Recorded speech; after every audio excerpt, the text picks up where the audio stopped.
Hello everyone, today we will be talking about a very underrated feature of VS Code, that is the Debugger tool. If you are a developer, definitely you might be aware of what debugging is, and debugging is mostly used whenever we have a logical error. So compile time error definitely can be managed by your compiler or interpreter, whichever language you're using. But when it comes to logical errors, right, where you don't know what's the exact reason behind your error or the expected output, for those type of errors, we normally try to debug. Now we do have a manual approach wherein we try to write down all the variables, try to analyze the values, and based on that we try to evaluate our logic. But it can be managed in a better way through the VS Code's debugging tool, wherein it gives you all the insights of your program and it helps you to analyze the individual values of these variables and then improve your logics, or I would say debug your actual code.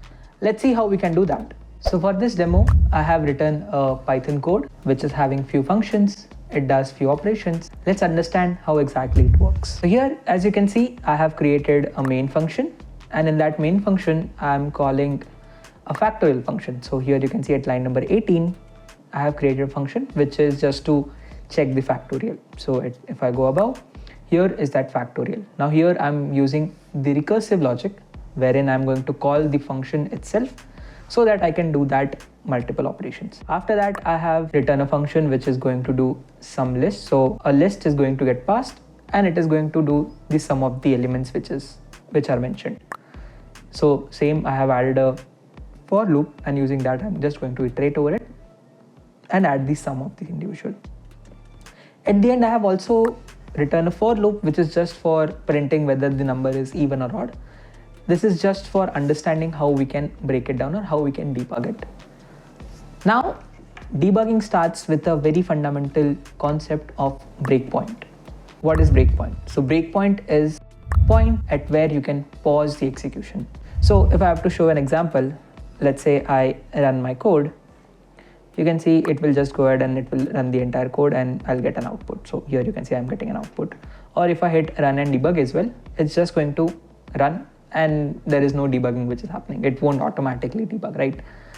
To debug, we need to add a breakpoint. So this breakpoint is responsible for pausing at particular point of time. So let's say if I hover at the very left, you can see click to add a breakpoint. So if I click over here, and now if I hit run and debug, you can see it has paused the execution. So as soon as I hit on continue button, so this first button is for continue. If I hit on that, it will continue the execution and I'll be able to get. Now this breakpoint plays a very important role in debugging your code. You can set your breakpoint based on at exactly which point you need to check what values are coming in. So let's say what I do is at each function, I'll add a breakpoint for time being. And I'll also add over here. So I have added a breakpoint in the for loop and then at the start of the function. Here I have added a breakpoint over here. Now once I run and debug, over here you can see it has paused execution. Now the execution pauses at the very first breakpoint. So if I have to go to the flow, it will start from line 32. My main function is going to get called. As soon as I go ahead, at line 18, my factorial function is getting called. And at line 3, I have added a breakpoint, so it is getting paused over here. As soon as I pause it, there will be a section which will show variables. Now this is what we are targeting. Here you can see what all variables are there and what's the value for each of those variables. This plays a very crucial role so that you can understand what exactly you wanted as an output and what you are getting. So due to some logical error, your expected output was x plus 1. But due to that error, you are getting value as x. Now using this debugging tool, you will be able to track that, and based on that, you can improve your code. So this button is continue, which is responsible for stopping at that breakpoint. So if I hit continue again, it is going to stop at that breakpoint again. Now that we have a recursion function, because my factorial was called, it stopped over here itself. But here you can see my variable n was changed. Again, if I hit over here, it's getting changed. So my recursive function is getting changed. So on and so forth. So if I click over here, 2, 1, and then it's done. as soon as the scope ends, these local variables are going to get changed. So now that my scope was within my factorial function, it got moved ahead. Then it paused at line 9 where my other breakpoint was mentioned. And if I hit continue, it will come to the for loop. Because there is no breakpoint for execution, there is no scope of calling back, it directly goes to line 25 where I have added the last breakpoint. And if I click over here, I'll get all the values again number list, num and I. So these are local for my main function. And then I is going to get iterated based on whatever values I'm mentioning. So if you have a for loop, if you have a recursive function, based on those variables, you will be able to keep track of the same. That's how breakpoint works. Now, what were those other buttons which were mentioned? So if I click again, you can see this is continue to moving to the next breakpoint. What is this step over, step into, step out? Again, these two make sense, restart and stop. If I want to stop, I can just stop it. Or if I have to restart, let's say if I have to restart execution, I can do that, right? But let's just understand the other three buttons, which are very important. So for this, let me remove this breakpoint and I'll add another breakpoint over here at some other position. Okay, so I'll add a breakpoint at line 18. Okay. Now, if I run and debug, again, it's going to stop over here. It will have my number as value and over here I have it. Now, this line 18 is not going to get executed. Please make sure, please understand that. It will pause above the line. So line 17 has been executed. Line 18 needs to get executed. So if I hit on continue, then it will get executed.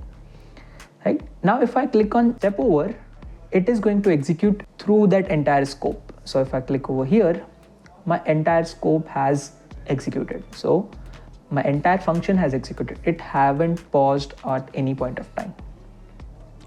It will just go ahead and move to the next scope. Similarly, so you can see it has returned value as 120. So it shows that, okay, there was a factorial function which was called and the value of total operation was this. It doesn't show how exactly it iterated, right? So if I add a breakpoint over here, then it actually shows the iteration. But if I don't, then it directly moves ahead. Similarly, if I hit over here, moves to the next scope, and similarly it moves towards the next scope. So if you have a defined scope and you want to iterate over those scopes, so let's say if you have multiple functions, you need to understand which function is returning what, you can use step over. Now, what are these two lines or these two buttons? This is step into and step out. These are used for executing line by line. So if I click step into, the next line will get executed. Step into the next line. So the yellow line is getting highlighted. This is where it has been stopped, and you can see all the variables which are there. Again, it also shows what was returned, what was the value, so on and so forth. And if I were to roll back or move back, I'll do step out. So it steps out of what you have executed. So if you have to do execution line by line, then you can work with this. And again, if I have to restart, I can start from my exact point. So next line. So now here, if you see, it actually didn't move to the next over here. If I did step over, it actually skipped the entire scope. But when I did the next line, it paused in the function. So again, same if I do here, went to the next line, next line, next line. So that's the difference between step over and step into or step out. Now, this is the primary debugger which you get. You can also, if you want to do some customizations, here you can see create a launch JSON file. You can use this to set up your environment based on your dependencies. Let's say if you want to create some custom debugging setup, you can do that based upon your environment. Through this JSON file, you will be able to do that. So there you have it. These are the 5 major buttons which you can use for debugging. You can evaluate all the values which are present, and based on that, you can understand what logical error you are facing and you can debug your code. That's it for this video. If you like this one, subscribe to the channel and happy learning.